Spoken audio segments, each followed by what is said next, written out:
पंतप्रधान नरेंद्र मोदी आणि रुपया या दोघांच्याही घसरणीमध्ये मोठं साम्य आहे. आता तुम्ही म्हणाल मोदी आणि रुपया ही काय तुलना झाली, तर ऐका. अर्थव्यवस्थेचे खोटे आकडे, देशवासियांना खोटी आश्वासनं, खोटे नरेटिव्ह, 24 तास माध्यमांमधून पेरल्या जाणाऱ्या खोट्या बातम्या, 140 कोटी जनतेला मूर्ख बनवण्याचे धंदे, यामध्ये देशाचे पंतप्रधान नरेंद्र मोदी जितक्या खालच्या पातळीवर घसरलेत, आता रुपया देखील घसरणीचा तोच रेकॉर्ड मोडताना दिसतोय.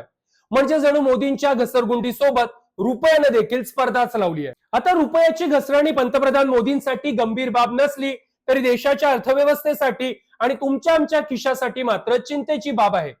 कारण 2025 हे वर्ष संपता संपता रुपयानं घसरगुंडीचा नवा रेकॉर्ड बनवलाय. डॉलर समोर घसरता घसरता रुपया 90च्याही पार गेलाय. म्हणजे यंदाच्या वर्षामध्ये डॉलर समोर रुपया 5.5% अधिक न घसरलाय आणि आशियातील सर्वात कमकुवत चलन ठरलाय.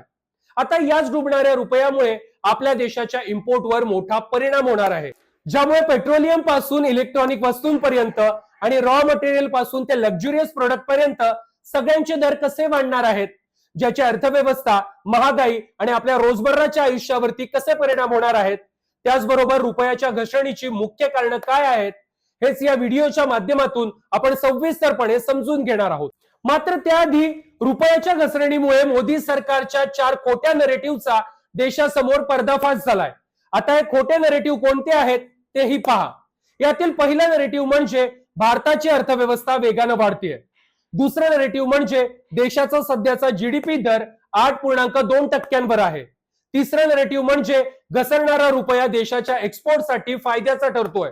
आणि चौथा नरेटिव्ह म्हणजे रुपयाची घसरण हा मोदी सरकारचाच मास्टर स्ट्रोक आहे. म्हणजे देशाच्या अर्थव्यवस्थेचे एल लागलेले असताना, होय एल लागलेले असतानाही हे 4 खोटे नरेटिव्ह पसरवून मोदी सरकारकडून जनतेला सी बनवण्याच्या सुरू असणाऱ्या केविलवाण्या प्रयत्नांचा पर्दाफाश झालाय. आता एल आणि सी चा जो अर्थ तुमच्या मनात आलाय तोच आहे. त्यामुळे यापुढे तरी मोदींकडून देशाचे एल लावायचे नसतील आणि स्वतः सी बनायचं नसेल तर हा व्हिडिओ पूर्ण बघा आणि विषय नीट समजून घ्या. चला तर मग व्हिडिओच्या सुरुवातीला रुपयाच्या घसरणीची नेमकी कारणं काय आहेत, डॉलरच्या समोर रुपया इतका निच्चांकी पातळीवर का पोहोचतोय हे नीट समजून घेऊ. रुपयाच्या घसरणीचं पहिलं कारण म्हणजे डोनाल्ड ट्रम्प यांनी भारतीय वस्तूंवर लादलेलं टॅरिफ. अमेरिकेचे राष्ट्राध्यक्ष डोनाल्ड ट्रम्प यांनी भारतीय वस्तूंच्या आयातीवर 50% टॅरिफ लावलं आहे. हेच टॅरिफ कमी केलं जाण्याची अपेक्षा होती. मात्र मागील काही महिन्यापासून भारत अमेरिका टॅरिफ वॉर रोखण्यासाठी कोणतीच ठोस डील झालेली नाहीये. त्यामुळे निर्यात घटून भारताची वित्तीय तूट म्हणजे ट्रेड डेफिसिट वाढतोय. परिणामी परकीय चलनाचा ओघही कमी होतोय, ज्यामुळे भारताची जीडीपी वाढ 60 ते 80 बेसिस पॉइंट कमी होऊ शकते. त्यामुळेच रुपयावरती मोठा दबाव निर्माण झालाय. आता रुपयाच्या घसरणीचं दुसरं कारण म्हणजे ट्रेड डेफिसिट म्हणजेच व्यापार तूट वाढणं हे आहे. सोप्या भाषेत सांगायचं झालं तर इम्पोर्ट आणि एक्सपोर्ट मधील फरक म्हणजे ट्रेड डेफिसिट. जेव्हा तुम्ही परदेशातून सामान मागवता आणि त्याचं प्रमाण जास्त असतं म्हणजे तुमच्या देशाचा इम्पोर्ट जास्त असतो. याउलट तुमच्या देशाच्या उत्पादनांची परदेशात विक्री कमी म्हणजे एक्सपोर्ट कमी असतो, तेव्हा याच इम्पोर्ट आणि एक्सपोर्ट मधील फरकाला ट्रेड डेफिसिट म्हणजेच व्यापार तूट असं म्हणतात. ऑक्टोबर 2025 मध्ये भारताचा ट्रेड डेफिसिट अतिउच्च स्तरावर म्हणजे 41.30 बिलियन डॉलर अर्थात 3,76,000 करोड रुपये इतका होता. याचाच अर्थ भारतानं परदेशातून वस्तू आणि सेवा आयात करण्यासाठी इतक्या मोठ्या प्रमाणावर फॉरेन करन्सी खर्च केली. आता ऑक्टोबर महिन्यात भारताचा इतका इम्पोर्ट का वाढला, तर याचं कारण आहे ऑक्टोबर महिन्यातील सोन्याची विक्रमी खरेदी. 2024च्या ऑक्टोबर महिन्याच्या तुलनेत 2025च्या ऑक्टोबर महिन्यात सोन्याची आयात तब्बल 2% वाढली. ऑक्टोबर 2025 मध्ये भारतानं 14.4 बिलियन डॉलर म्हणजे 1,32,000 कोटींचं सोनं आयात केलं. याचं कारण म्हणजे आधीच दिवाळीचा सण आणि त्याच काळामध्ये जागतिक मार्केटमध्ये निर्माण झालेली अस्थिरता. शेअर मार्केट मधील अस्थिरतेमुळे गुंतवणूकदारांना सोन्यामध्ये गुंतवणूक करणं सिक्युअर वाटलं, ज्याचा परिणाम म्हणजे भारतातील सोन्याची आयात अचानक वाढली. त्याचवेळी सोन्याच्या किमती देखील गगनाला भिडल्या, ज्यामुळे सोन्याच्या आयातीचं बिलही प्रचंड वाढलं. परिणामी डॉलरमध्ये सोन्याची आयात होत असल्यानं भारताकडील डॉलर रिझर्व्ह मध्ये घट झाली, ज्यामुळे रुपया कमकुवत झाला. आता रुपयाच्या घसरणीचं तिसरं कारण म्हणजे FIIचं भारताबाहेर जाणं.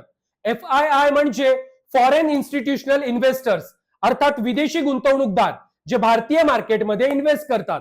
2025 या संपूर्ण वर्षात याच विदेशी गुंतवणूकदारांनी भारतीय मार्केटमधून तब्बल 2 लाख कोटीहून अधिकची गुंतवणूक काढून घेतली.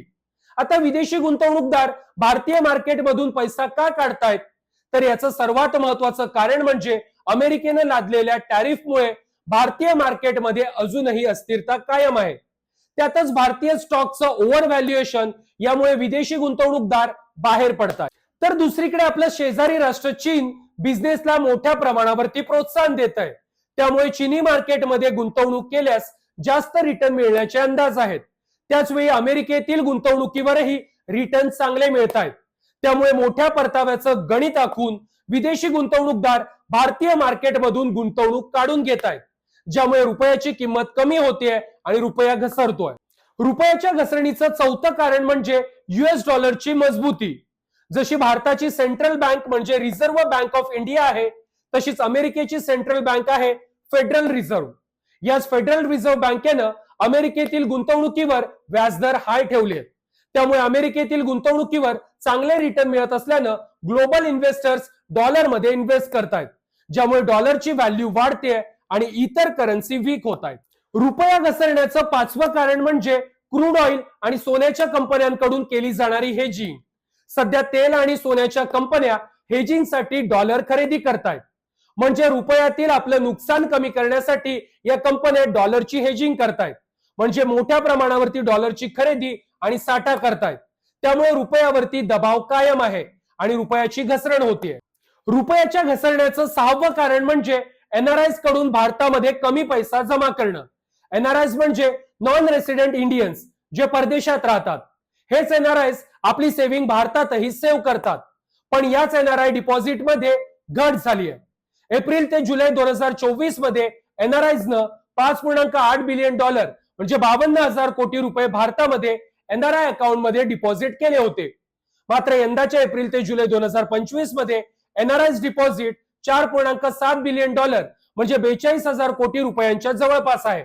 म्हणजे मागील वर्षाच्या तुलनेमध्ये यंदा अगदी 10,000 कोटींनी हे NRI डिपॉझिट कमी झालंय. याचं कारण म्हणजे अमेरिकेनं बदललेला व्हिसा रूल आणि जगभरातील मार्केटमधील अनिश्चितता हे आहेत. त्यामुळे याचाही परिणाम रुपयाच्या घसरणीवर झालाय. आतापर्यंत आपण रुपयाच्या घसरण्याची कारणं बघितली. यापुढे आपण रुपयाच्या घसरणीमुळे तुमच्या आमच्या खिशावरती काय परिणाम होणार आहे, कोणकोणत्या गोष्टी महाग होणार आहेत तेही नीट समजून घेऊ. रुपयाच्या घसरणीचा सर्वात मोठा परिणाम भारतामध्ये आयात होणाऱ्या क्रूड ऑइलवर होणार आहे. भारत हा क्रूड ऑइल म्हणजेच कच्च्या तेलाचा एक मोठा आयातदार देश आहे. भारतामध्ये 87% अधिक crude oil Russia, Iraq, Saudi Arabia, संयुक्त अरब अमिराती आणि अमेरिकेतून आयात केलं जातं.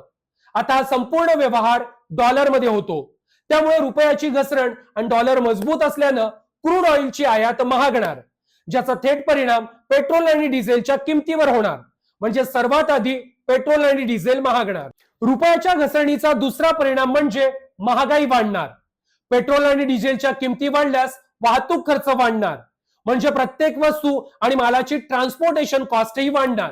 आणि ट्रान्सपोर्टेशन कॉस्ट वाढल्यास जीवनावश्यक वस्तूंच्या किमतींवरही त्याचा थेट परिणाम होणार. म्हणजेच अन्नधान्य, भाजीपाला, फळं, दूध, इतर जीवनावश्यक वस्तूंच्या किमतीही वाढणार आणि ज्याचा थेट परिणाम सर्वसामान्यांच्या बजेटवर होणार. रुपयाच्या घसरणीचा तिसरा परिणाम म्हणजे इलेक्ट्रॉनिक वस्तू महागणार. मोदी सरकारच्या मेक इन इंडिया योजनेला मागील 11 वर्षामध्ये हवं तसं यश आलेलं नाहीये. त्यामुळे आजही आपण इलेक्ट्रॉनिक वस्तूंसाठी म्हणजे smartphone, laptop, TV, computer hardware, fridge, washing machine यासाठी बाहेरील देशांवर अवलंबून आहोत, ज्यामध्ये प्रामुख्यानं अमेरिका, जपान, जर्मनी, तैवान, चीन यासह आणखी काही देशांचा समावेश आहे. आता आकडेवारीचा विचार केल्यास आर्थिक वर्ष 2025 मध्ये भारतानं 8,35,000 कोटी रुपयांच्या इलेक्ट्रॉनिक उत्पादनांची आयात केली आहे. त्यामुळे याच आयात होणाऱ्या इलेक्ट्रॉनिक वस्तू महागणार आहेत. रुपयाच्या घसरणीचा चौथा परिणाम म्हणजे लक्झुरियस वस्तू महागणार. रुपया घसरल्यानं आणि डॉलर मजबूत असल्यानं परदेशातून भारतात आयात केल्या जाणाऱ्या प्रीमियम आणि लक्झरी वस्तू महागणार.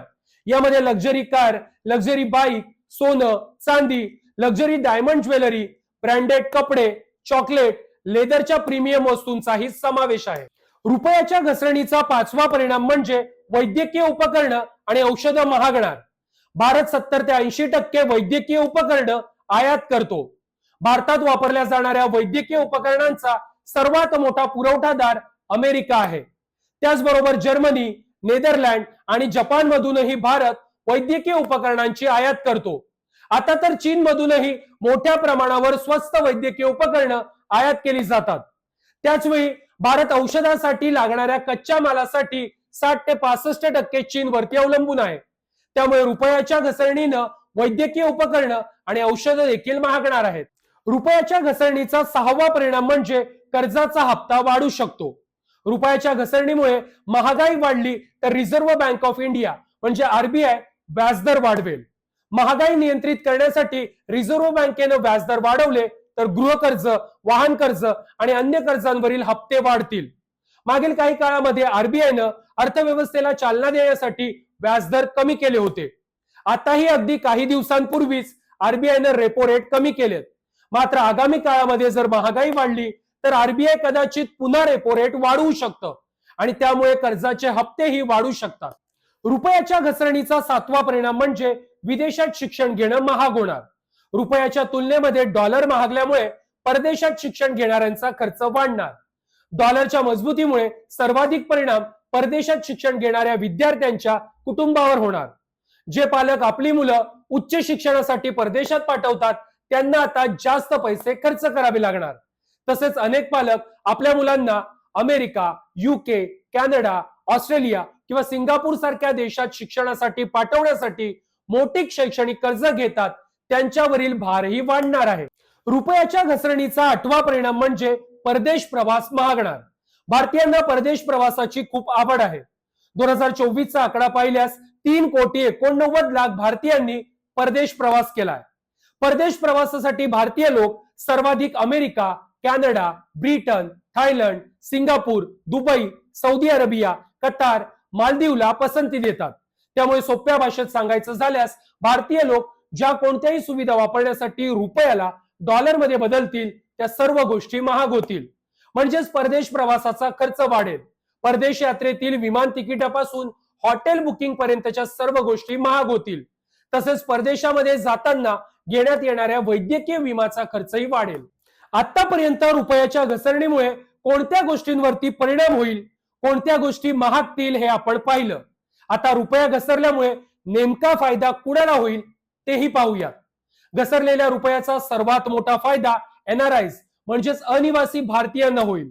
म्हणजे परदेशामध्ये काम करणाऱ्या आणि राहणाऱ्या भारतीयांना डॉलरमध्ये मिळणारी रक्कम भारतात पाठवल्यास ती रुपयामध्ये कन्वर्ट होते.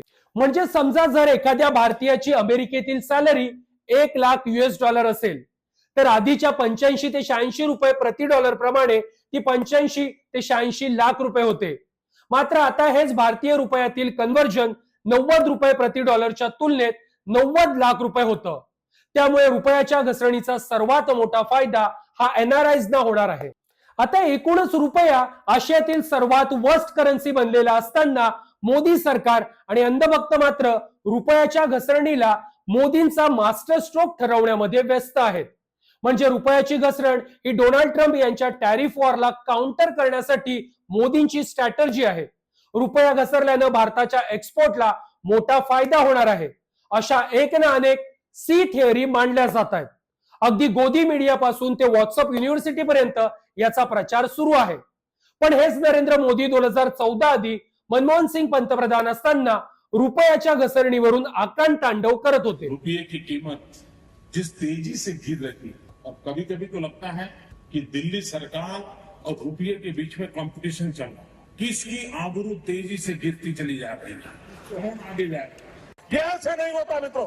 मैं शासन में बैठा हूं, मुझे मालूम है इस प्रकार से रुपया इतनी तेजी से गिर नहीं सकता. अरे ये नेपाल का रुपया नहीं गिरता है, बांग्लादेश की करेंसी नहीं गिरती है, पाकिस्तान की करेंसी नहीं गिरती. क्या कारण है हिंदुस्तान का रुपया पतला होता जा रहा है.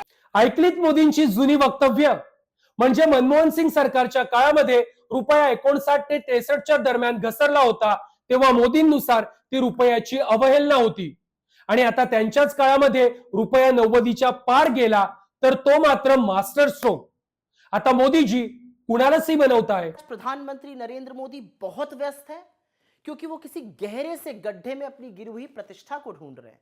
और ये मैं नहीं कह रही हूं, मोदी जी ने ही तो कहा था कि जैसे जैसे रुपया गिरता है प्रधानमंत्री की प्रतिष्ठा भी गिरती है। अब जब रुपया 90 के पार हो गया तो सोचिए किस गहरे कुएं में उनकी प्रतिष्ठा जाकर धंस गई होगी।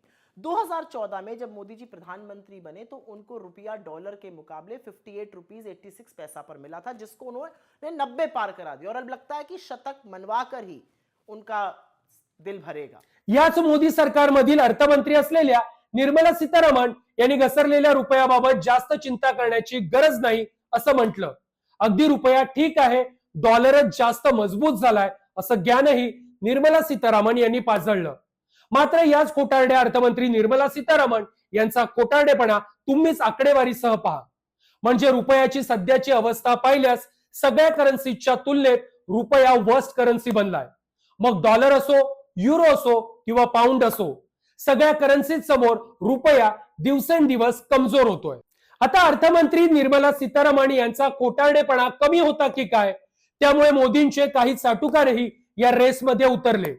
त्यात मोदी सरकारचे चीफ इकॉनॉमिक ऍडवायझर व्ही अनंत नागेश्वरन आणि नीती आयोगाचे माजी चेअरमन राजीव कुमार आघाडीवर आहेत. आता व्ही अनंत नागेश्वरन यांचं म्हणणं आहे की रुपयाची घसरण ही इतकी मोठी गोष्ट नाहीये की ज्यामुळे आपण आपली झोप खराब करून घ्यावी. तर राजीव कुमार यांचं म्हणणं आहे की चांगलं झालं रुपया कोसळला, हाच तर मास्टर स्ट्रोक आहे. यामुळे लेबर इंटेन्सिव्ह सेक्टर म्हणजे टेक्सटाईल, लेदर, फुटवेअर, हस्तकला, हस्तशिल्प, कृषी उत्पादनं आणि फर्निचरचं एक्सपोर्ट वाढेल. त्यामुळे रोजगार आणि फॉरेन एक्सचेंज अर्निंग वाढेल. आता जर रुपयाच्या घसरणीनं हे सगळं होणार होतं, म्हणजे रुपयाच्या घसरणीनं एक्सपोर्ट, रोजगार आणि फॉरेन एक्सचेंज अर्निंग वाढणार होतं, तर मग मोदींच्या याच साटुकारांना माझा एक सोपा आणि साधा सवाल आहे. जर रुपया घसरणं हाच मोदींचा मास्टर स्ट्रोक आहे, तर मग मागील काही महिन्यांपासून आरबीआय रुपयाला स्टॅबिलाइज करण्याचा प्रयत्न का करत होती? रुपयाची घसरण रोखण्यासाठी मागच्या वर्षी आरबीआयनं $34 बिलियन का खर्च केले? रुपया आणखी कोसळू नये त्यासाठी यावर्षी देखील प्रत्येक महिन्याला $3 ते $4 बिलियन आरबीआयनं का विकले किंवा स्पॉट मार्केटमध्ये कशासाठी लावले? याचं उत्तर हे चाटुकार किंवा अंधभक्त देणार नाहीयेत. आणि यांच्याकडून लॉजिकची अपेक्षा करणं हा तर मूर्खपणाच ठरेल. त्यामुळे मोदीजी, तुम्ही देशाच्या अर्थव्यवस्थेच्या आकड्यांमध्ये कितीही हेराफेरी करत असलात, जीडीपीचा आकडा कितीही फुगून सांगत असलात, IMFनं भारताच्या जीडीपी आणि त्याच्या आकडेवारीच्या गुणवत्तेला दिलेली सी रेटिंग नाकारत असलात, अगदी गोदी मीडियावरून कितीही देशातील जनतेला उल्लू बनवत असलात, तरी रुपयाची ऐतिहासिक घसरण देशाच्या अर्थव्यवस्थेचे तुम्ही कसे एल लावलेत हेच अधोरेखित करते. हा व्हिडिओ कसा वाटला, या विषयाबाबतची तुमची मतं काय आहेत ती कमेंट बॉक्समध्ये नक्की कळवा. हा व्हिडिओ आवडला असेल तर लाईक करा, जास्तीत जास्त लोकांपर्यंत शेअर करा आणि अशाच इन्फॉर्मेटिव्ह आणि विश्लेषणात्मक व्हिडिओसाठी माझं हे चॅनल सबस्क्राईब करा.